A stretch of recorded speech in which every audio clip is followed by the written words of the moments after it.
Assalamualaikum warahmatullahi wabarakatuh. Saya Tengku Rajani, pimpinan pesantren Babul Taqwa, Kampung Pantangamu, Kecamatan Orongan Nambale, untuk mencegah penyebaran COVID-19. Mendukung pakai masker. Ayo pakai masker. Assalamualaikum warahmatullahi wabarakatuh. Saya Muhammad Rafin, selaku santri Babul Taqwa, Kampung Pantangamu, Kecamatan Orongan Nambale. Untuk mencegah penyebaran COVID-19, mendukung pakai masker. Ayo pakai masker. Assalamualaikum warahmatullahi wabarakatuh.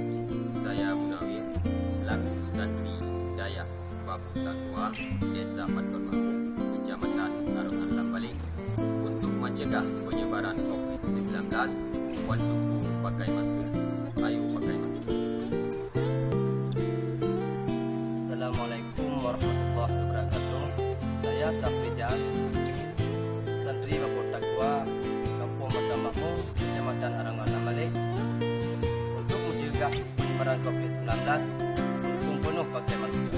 Ayo pakai masker. Assalamualaikum warahmatullahi wabarakatuh. Kami selaku santri pesantren Babul Taqwa, Kampung Pantangamu, Kecamatan Orongan Nambale.